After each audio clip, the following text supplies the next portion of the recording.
Hi hello welcome to our channel. నేను మీ శ్రీ.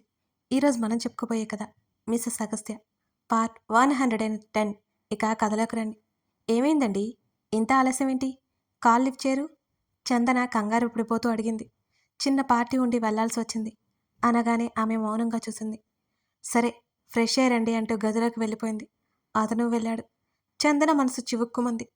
ఆమె గుర్తులేనందుకు ఏదో చిన్న బాధ. అయినా తనదే తప్పు. ఇలా ఆలోచించొచ్చా అసలు? తామిద్దరం ఇప్పుడే కదా కలిసింది. తనిప్పుడే వీళ్ళతో కలుస్తోంది. వంట పాత్రలు డైనింగ్ టేబుల్ మీద సర్ది ఆమె గదిలోకొచ్చింది. ఆనంద్ భుజం మీద కనిపించిన దెబ్బ చూసి ఉలిక్కిపడింది. క్షణం ఆలస్యం చేయకుండా పరుగున అతని దగ్గరికి వెళ్ళింది. ఏమైందండి? ఆదుర్దాగా ఆ దెబ్బను తాకబోయి చూసింది కంగారుగా చందన. అదేం లేదు. గబుక్కున టవల్తో కప్పుకోబోతుంటే ఏం లేదంటారేంటి అంటూ ఆ టవల్ లాగి అవతల విసిరేసింది. భుజానికి అరచేయి పొడవునా సన్నగా గీరుకుపోయింది. వెంటనే ఫస్ట్ ఎయిడ్ బాక్స్ తీసుకొచ్చింది. అక్కడ తడి తుడిచి బ్యాండేజ్ వేసింది. ఇలా ఇలా రండి కూర్చోండి అంటూ మంచం చూపించింది. ఆమె గబుక్కున వెళ్ళబోతుంటే ఆమె చేతిని పట్టుకున్నాడు. ఆమె ఏంటన్నట్టుగా చూసింది. ఎక్కడికి పరిగెత్తుతున్నావు? మీకు భోజనం ఇక్కడికే తీసుకొస్తాను అని చెప్పింది. ఏం అక్కర్లేదు. నేనేదో పేషెంట్ అన్నట్టు ట్రీట్ చేయకు. ఆమె చేతులు పట్టుకుని పైకి లేచాడు ఆనంద్. అది కాదు, మీకు దెబ్బా అని ఆమె అంటుంటే ఆమె భుజం చుట్టూ చెయ్యేసి బయటికి నడిచాడు. అదొక చిన్న దెబ్బ. శాండ్ లేయర్ కింద పడింది. ఏదో గాజు పీసు గీరుకుపోయింది అంటూ ఆమెతో పాటు డైనింగ్ టేబుల్ ముందుకి నడిచాడు. తిన్నావా? "మ్మ్హ్మ్." కూర్చో. అతను కూర్చుని ఆమెతో పాటు కలిసి భోజనం చేశాడు. అసలు ఎలా జరిగింది? పక్కనే కూర్చుంటూ అడిగింది చందన. పొరపాటున శాండ్ లేయర్ అతని మీద పడితే ఆ ఊహే ఆమెకి కష్టంగా ఉంది. మా సుదర్శన్ పార్టీ అంటే వెళ్ళానులే. వెంటనే 7 గంటలకే తిరిగి రాబోతుంటే అది ఊడి వాడి మీద పడింది. ఆ మాటలకి చందన ఉలిక్కిపడి చూసింది. అప్పటి వరకు నేను అక్కడే ఉన్నాను. శ్రీధ ఫోన్ చేస్తే బయటకొచ్చాను. మాట్లాడి తిరిగి వస్తుండగా టక్కున పడింది. వాడికి దెబ్బలు తగిలాయి. హాస్పిటల్కి తీసుకువెళ్ళి వచ్చేసరికి బాగా లేట్ అయిపోయింది. నువ్వు ఎందుకంత కంగారు పడుతున్నావు ఇప్పుడు? బాగానే ఉందిలే అంటూ ఆమె చేతి మీద చేయి వేసి చెప్పాడు ఆనంద్. అయ్యో, ఎంత ప్రమాదం తప్పింది? ఆమె గుండెల మీద చేయి వేసుకుంటూ చెప్పింది. అప్పుడప్పుడు అలాంటివి జరుగుతుంటాయి. నీతో చెప్తే టెన్షన్ పడతావని చెప్పలేదు. కానీ నువ్వు ఊరుకోవు కదా అంటూ చిన్నగా నవ్వాడు. విషయం చెప్తే ఎవరూ కంగారు పడరు. ఇలా చెప్పకుండా గాయాలు కనిపిస్తేనే భయమేస్తుంది. పెయిన్ ఉందా? టాబ్లెట్ వేసుకుంటారా అని అడిగింది చిరుకోపంగా చూస్తూ చందన. "ఉహుం, లేదు" అంటూ వెనక్కి వాలాడు ఆనంద్. చనువుగా అతని మరో భుజం మీద తలపెట్టుకుని పడుకుంది చందన. వారి జీవితంలో ఏదో కొత్త అధ్యాయం మొదలైంది. అది చాలా అద్భుతంగా, హాయిగా, ప్రశాంతంగా ఉంది. ఆ ఇరువురు ఊహించినది జరిగింది. కిటికీ అద్దం గుండా వెన్నెల లోపలికి రావడానికి ప్రయత్నం చేస్తోంది. ఏసీ గాలి చల్లగా వీస్తోంది. మనుషుల సంగమం జరిగిపోయింది. ఉదయాన్నే శ్రీధ త్వరగా లేచింది. ఆ రోజు అగస్త్య, అవంతి ఇద్దరూ నిద్రలో ఉన్నారు. ఆమె చప్పుడు చేయకుండా బెడ్ దిగి కాసేపు బాల్కనీలో కూర్చొని యోగా చేయడం మొదలుపెట్టింది. చిత్రంగా ఆమెకి కనులు మూసుకుపోతున్నాయి. నిద్ర కమ్ముకొచ్చి పక్కన పడిపోతుంటే నవ్వు వినిపించి తల తిప్పి చూసింది. బాల్కనీ డోర్కి ఆనుకొని చేతులు కట్టుకుని నవ్వుతూ కనిపించాడు అగస్త్య. దొరికిపోయినట్టు లేచి నిలబడి ఓ నవ్వు నవ్వింది. అతను వెక్కిరిస్తాడని తెలుసు తనకి. కాఫీ తీసుకురానా నీకు? మాట మార్చేస్తూ అడిగింది శ్రీధ. ఏం చేస్తున్నావు ఇక్కడ? ఎది 6 గంటల ముందే లేచావంటే నాకు ఆశ్చర్యంగా ఉందే అంటూ బాల్కనీలోకి వచ్చాడు అగస్త్య. ఏదో చేస్తున్నానులే. నైట్ ఎప్పుడు వచ్చావు అని అడిగింది శ్రీధ. 12 దాటేసిందిలే. చెప్పు, ఏం చేస్తున్నావు? యోగా చేస్తున్నావా అంటూ రైలింగ్కి ఆనుకుని నిలబడి ఆమెనే చూశాడు అగస్త్య. ఏదో ట్రై చేస్తున్నానులే, కానీ కళ్ళు మూసుకుంటే నిద్ర వస్తుంది నాకు అంటూ గారంగా అతని చేతిని పట్టుకొని చెప్పింది శ్రీధ.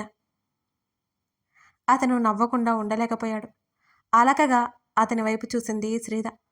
ఆమె ముఖం మీదకి జారిపోతున్న జుట్టును వెనక్కి నెట్టి, కొత్త కథ అలాగే ఉంటుందిలే, రోజు ప్రాక్టీస్ చేస్తే అలవాటవుతుంది అని చెప్పాడు అగస్త్య. ఆమె నిలువుగా తలాడించింది. అయినా పొద్దున్నే ఇలాంటి షాక్ ఇచ్చావేంటి నాకు అంటూ అతను కళ్ళు ఎగరేశాడు. నా రొటీన్ మార్చేశానులే అని చెప్తుండగానే అవంతి లేచి మమ్మ అంటూ రాగం అందుకుంది. లేచింది అని చెప్తూనే లోపలికి వెళ్ళింది.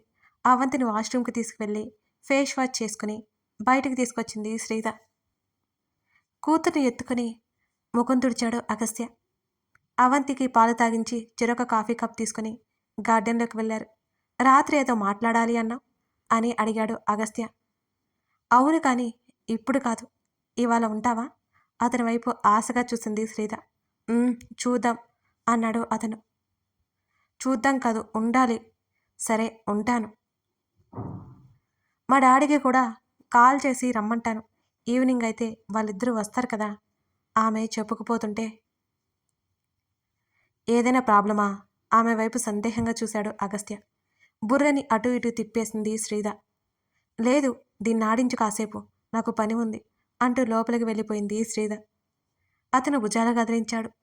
టిఫిన్లు అయిపోయిన తర్వాత అగస్త్య ఏదో పని చూసుకుంటున్నాడు. శ్రీద నెమ్మదిగా అతని పక్కకు వచ్చి కూర్చుంది.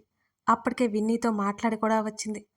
ఎందుకంత టెన్షన్ పడుతున్నావు నువ్వు అని ఆమె చేతిని పట్టుకుని దగ్గరికి లాక్కున్నాడు అగస్త్య. నాకు ఒక పని చేయాలనిపిస్తోంది, నువ్వేమంటావు? నెమ్మదిగా అడిగింది శ్రీద. చేసేయమంటాను, నీ ఇష్టం అంటాను, కానీ అంటూ ఆమెను ఎగాదిగా చూశాడు. అలా కానీలు కామాలు పులిస్టాపులు తీసేసి మ్యాటర్కి రా అన్నది శ్రీద. నీలాంటి లేజీ ఫిల్లకి ఏదో చేయాలనిపించడం నిజంగానే ఆశ్చర్యంగా ఉందే. ఆ మాటలకి అతని వంక గుర్రగా చూసింది. అవంతిని చూడగా దూరంగా ఉండి ఆడుకుంటూ కనిపించింది.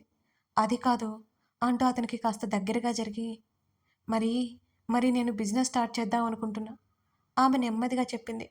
అతను మాట్లాడలేదు. నువ్వేమంటావు అని అడిగింది శ్రీద. ఏంటది? తన ఐడియా మొత్తం అతని ముందుపరిచి అతని వంక భయంగా చూసింది. ఫస్ట్ టైం అతనికి ఏదో చెప్పాలంటే ఇంత కంగారుగా ఉంది శ్రీదలో. నువ్వేం టెన్షన్ పడకు, నేను లేజీగా ఉండను, ఏది పోస్ట్పోన్ చేయను, అన్నీ పర్ఫెక్ట్గా ఉండేలా చూసుకుంటాను అని అతను మాట్లాడకముందే టకటకా చెప్పేసింది శ్రీద. ఆర్ యూ షూర్ అని అడిగాడు అతను. అవును, విన్నీ కూడా నాకు హెల్ప్ చేస్తానని చెప్పింది. సరే. ఏంటి సరే? ఇది వర్కౌట్ అవుతుంది అంటావా? నీ ఒపీనియన్ నువ్వు చెప్పలేదు అంటూ అలిగినట్టుగా చూసింది. వర్క్ అవుతుందా లేదా, సక్సెస్ అవుతుందా లేదా, అది నెక్స్ట్ నీ స్టెప్ను బట్టి ఉంటుంది. నువ్వు హార్డ్ వర్క్ చేసి స్మార్ట్గా బిహేవ్ చేస్తే తప్పకుండా సక్సెస్ అవుతావు. నువ్వు ఏమాత్రం నెగ్లెక్ట్ చేసినా ఎప్పటికీ సక్సెస్ అవ్వలేదు. అదే నీ చేతుల్లోనే ఉంటుంది. నాకు తెలుసు, నాకు అనిపిస్తుంది నేను చేయగలను అని అని నెమ్మదిగా అంది. నాకేం ప్రాబ్లం లేదు, ఒకసారి అంకుల్తో మాట్లాడే ప్రాసెస్ చూద్దాం అని అన్నాడు. శ్రీధకి చెప్పలేనంత సంతోషం కలిగింది. తనకెందుకు ఇవన్నీ అంటాడనుకుంది, కానీ వెంటనే ఒప్పేసుకుంటాడని అస్సలు ఏమాత్రం ఎక్స్పెక్ట్ చేయలేదు Sridha. Thank you, thank you so much ఎంతో ఎమోషనల్గా చెప్తూ అతని చుట్టూ చేతులు వేసింది శ్రీధ. నెమ్మదిగా ఆమె చుట్టూ చెయ్యి వేసి, నువ్వేం చేసినా నీతోనే ఉంటాను, కానీ నువ్వు చేసేది ఏదైనా మధ్యలో ఆపేయడం నాకు నచ్చదు. నెవర్ గివ్ అప్ అంటేనే ఏదైనా స్టార్ట్ చేయి, అవ్వకపోతే ఆపేద్దాం అనుకునే పని అయితే అస్సలు చేయవద్దు అని అన్నాడు అగస్త్య. అస్సలు అస్సలు గివ్ అప్ అనేది ఇవ్వను అని శ్రీధ గట్టిగా చెప్పింది. గుడ్, నేను దాని గురించి తెలుసుకుంటాను అంటూ ల్యాప్టాప్ అందుకోబోతుంటే, ఆల్రెడీ నేను కొంత గ్యాదర్ చేశాను అంటూ తన ల్యాప్టాప్ తెచ్చి తను నోట్ చేసుకున్నవన్నీ అతని ముందు పెట్టింది శ్రీధ. ఇంకో 1 వీక్కి అన్నీ తెలుసుకుంటాను అంటుంటే ఆమె వైపుకి ఒకంత ఆశ్చర్యంగా చూశాడు అగస్త్య. నువ్వింత షార్ప్ అయిపోయావేంటి సెనోరిటా, నాకు షాక్ ఇవ్వకు. అతని మాటలకి శ్రీధ నవ్వేసింది. నిజంగానే షార్ప్ అయిపోయానా? Wow, thank you thank you, చూస్తూ ఉండు ఇంకెంత షార్ప్ అవుతానో అంటూ అతని బుగ్గలాగి చేతులను ముద్దు పెట్టుకుంది శ్రీధ. ఆడుకుంటున్న అవంతి కంట ఆ దృశ్యం పడి పరుగున వాళ్ళ దగ్గరకు వచ్చింది. తండ్రి ఒడిలో ల్యాప్టాప్ తల్లి ఒడిలో పెట్టి వెంటనే తండ్రి మీదకి ఎక్కేసి తండ్రి చెంపల మీద ముద్దు పెట్టుకుని మెడ కరుచుకుంది శ్రీధ. అగస్త్య నవ్వుతుంటే శ్రీధ గుర్రుగా చూసింది. విన్నీకి గుడ్ న్యూస్ చేరవేసింది శ్రీధ. అవంతి శ్రీధని డిస్టర్బ్ చేస్తుందని అక్కడి నుంచి తీసుకెళ్ళిపోయాడు అగస్త్య. ఎంతమంది వర్కర్స్ కావాలి, కుక్స్ ఎంతమంది అయితే బాగుంటుంది అని తను లెక్కలు వేసుకుంటూ విన్నీతో మాట్లాడసాగింది. స్టడీ టేబుల్ ముందు కూర్చుని మరీ చుట్టూ మర్చిపోయి ఆమె పనిలో నిమగ్నమైపోయిన శ్రీధని చూసి చిన్నగా నవ్వుకొని అక్కడి నుంచి వెళ్ళిపోయాడు అగస్త్య. ఆమె ఏదో సాధిస్తుంది, చేస్తుందని కాదు. ఆమె వెంట ఉంది. ఆమెకి ఏం నచ్చింది అంతే. ఆమె ఏదో చేయాలనుకుంటుంది. అతను వెన్నంటే ఉంటాడు. ఆమె సక్సెస్ అవ్వని, ఫెయిల్ అవ్వని ఆమెతోనే, ఆమె కోసమే ఉంటాడు. ఎవరి కోసం బ్రతకాలి అనే స్టేజ్ నుంచి బయటికి తీసుకొచ్చింది ఆమె మాత్రమే అతన్ని. శ్రీకళ బయట డిన్నర్‌కి తీసుకువెళ్ళాడు రామ్. ఒకప్పుడు విచ్చలవిడిగా డబ్బు ఖర్చు పెట్టే రామ్, ఆ స్టేజ్ నుంచి పొదుపుగా వాడుకునే స్టేజ్ వరకు ఆ ఇద్దరు వచ్చారు. బావా, షాపింగ్ అవి ఇవి ఇవాళ 10,000 ఖర్చు. లెక్కలు వేస్తూ చెబుతోంది శ్రీకళ. ఏం పర్లేదు, హైక్ ఇచ్చారులే, చూస్తూ ఉండు, త్వరలోనే మేనేజర్ అయిపోతా అని అన్నాడతను. అతనిలో ఈ మధ్య కనబడుతున్న మార్పుకి ఆమె కాస్త కుదుట పడింది. అంతేకాదు, ఇంతకు ముందున్న కోపం, రాక్షసత్వం తగ్గింది. అతను ఏమన్నా విరక్తిగా ఉండకుండా చాలా మామూలుగా ఉండడానికి ప్రయత్నిస్తూ అతనికి మామూలుగా సర్ది చెప్పడం అలవాటు చేసుకుంది. రామ్ లాంటి మనుషులకి కోపంతో చెబితే వాళ్ళు ఇంకా రెచ్చిపోతారు. వాళ్ళని పొగుడుతూనే వాళ్ళని సరైన దారిలో పెట్టాలి. ఇద్దరు సరదాగా టైం స్పెండ్ చేసి ఇంటికి వచ్చారు. డ్రెస్ చేంజ్ చేసుకుని అతని పక్కనకి వచ్చింది శ్రీకళ. ఇవాళ నా కోసం చాలా ఖర్చు చేసావు బావా అని ఆమె అంటుంటే, అవి మినిమం ఉండాల్సిన థింగ్స్‌లే అంటూ ల్యాప్‌టాప్‌లో తలదూర్చాడు రామ్. బావా, ఆమె పిలిచింది. ఏంటి? ఒక విషయం చెప్తాను. కోపం తెచ్చుకోవు కదా అని అడిగింది కళ. అతను ఆమె వైపు చూశాడు ఏంటా అన్నట్టు.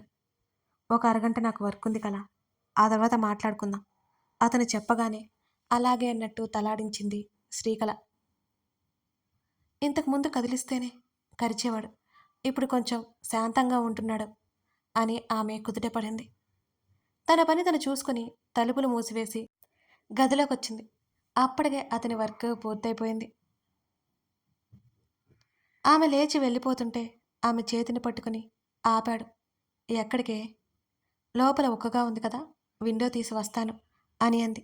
తీద్దువులే, కూర్చో. ఆమెని పక్కన కూర్చోబెట్టుకొని, ఏదో మాట్లాడాలి అన్నావు కదా అని అడిగాడు రామ్. అది అది మనం ఈ ఇల్లు మారుదాం బావా, ఈ ఏరియాలో ఏం బాగోలేదు. ఆమె కాస్త కంగారుగానే చెప్పింది. ఏమైందే? అతనికి అర్థం కానట్టు చూశాడు ఆమె వంక. ఇక్కడ మనుషుల చూపులు నాకేమాత్రం నచ్చడం లేదు బావా. చిన్న ఇల్లైనా పర్వాలేదు, ఎక్కడికైనా వేరే చోటికి వెళ్దాం బావా. ఆమె భయంగా, దీనంగా అడుగుతుంటే అతనికి విపరీతమైన జాలేసింది. సరే, నెక్స్ట్ మంత్ షిఫ్ట్ అవుదాం సరేనా? ఇల్లు వెతుక్కోవాలి కదా అని అన్నాడు రామ్. ఆ మాటకి ఎక్కలేని సంతోషం వచ్చేసింది ఆమెకి. ఇప్పుడు ఉన్న ఎదురింట్లో, పక్కింట్లో వాళ్ళ చూపులు తను భరించలేకపోతుంది, పనులు చేసుకోలేకపోతుంది. అందుకే రామ్ని అడిగింది. థ్యాంక్ యూ బావా అంటూ సంతోషంగా హత్తుకుంది. శ్రీకళ అంటే ఇష్టం ఉన్నా అతను అధికారం చూపిస్తుంటాడు. అది అతనికున్న అలవాటు. అతనిలో అహం అలాగే ఇంకా ఉండిపోయింది. ఆమె మీద ఆమె అతని మీద పిచ్చి ప్రేమ పెంచుకోవడం ఇంకా ఇంకా గర్వంగా ఉంటుంది రామ్కి. అతను ఆమె కోసం చిన్న పని చేసినా ఆమె మురిసిపోవడం అతనికి బాగా నచ్చుతుంది కూడా. శ్రీకళ ఎప్పటికప్పుడు అడ్డు వేయకపోతే ఎప్పుడో అగస్త్య చేతుల్లో చచ్చిపోయేవాడే రామ్. ఆమె భుజాలు పట్టి దూరం జరిపి ఆమె పెదవుల మీద ముద్దు పెట్టుకున్నాడు అతను. అతని చుట్టూ చేతులు వేసింది కళ ఇష్టంగా. ఆమె ఒంటి మీద వలవలు దూరమైపోయి అతని స్పర్శే చేరింది. ఇష్టంగా అతన్ని హత్తుకుంది. అంతే ఇష్టంగా ఆమె శరీరాన్ని అతనికి వదిలేసింది శ్రీకళ. సేఫ్ పీరియడ్ కదా అడుగుతున్న అతన్ని చూస్తూ అవునన్నట్టుగా తలాడించింది కళ. ఎందుకైనా మంచిది, పిల్స్ తీసుకోవే అంటూ ప్రణయపు యుద్ధంలో మునిగిపోయాడు రామ్. ఓ భారమైన నిట్టూర్పు ఆమె నుంచి. అతనికంటే ఇంకేది ఎక్కువ కాదు కదా. అతనికి ఇష్టం లేకుండా భూమి మీదకి బిడ్డని తీసుకురాలేదు కదా. తను కూడా దిక్కు లేకుండా చేయలేదు. దాదాపు 3 సంవత్సరాల నుంచి కలిసి ఉంటున్న పిల్లలు అనే ఆలోచన అతనికి లేదు. ఆమెకు వచ్చినా అతనికి ఇష్టం లేదు కనుక ఆమె ధైర్యం చేయలేదు. ఎప్పుడు ఇదే జరుగుతుంది. ఆమెను చుట్టుకొని నిద్రపోతున్న రామ్ని చూస్తూ భారంగా మరోసారి నిట్టూర్చింది కళ. ఏమవుతుంది బావ, మన మన జీవితంలో ఏమవుతుంది? ఆ ప్రశ్న అతని వరకు చేరలేదు. అతను నిద్రలో ఇంకా అందంగా కనిపించాడు కళకి. నువ్వు కోరుకుంటే నిజంగా ఎందరో అమ్మాయిలు, కానీ నువ్వు నా దగ్గర ఆగిపోయావు. ఒప్పుకోవు నేనంటే ప్రేమ అని. ఇంకా శ్రీదక్క మీద ప్రేమ చావలేదా? అగస్త్య గారి మీద పంతం పోదా? అతని చెంప మీద ముద్దు పెట్టుకొని, అతని కౌగిలిలో ఇమిడిపోయింది శ్రీకళ. కథ కొనసాగుతోంది. ఇదన్నమాట సంగతి. మరోవైపు రామ్ ఇంకా పగతోనే ఉన్నాడు. కాకపోతే కళ మీద ఇష్టం పెంచుకుంటున్నాడు. మరోవైపు శ్రీధర్ తన బిజినెస్ పనిలో ఉంది. ఆనంద్, చందన కూడా కలిసిపోయారు. ఇక నెక్స్ట్ ఏంటో తప్పకుండా తెలుసుకుందాం. మీరు లైక్ చేసి కామెంట్ చేయడం మాత్రం అస్సలు మర్చిపోకండి. అలాగే హైప్‌లు కూడా ఇస్తుండండి ఫ్రెండ్స్. అవే కదా నాకు boost up. Thank you for watching this video.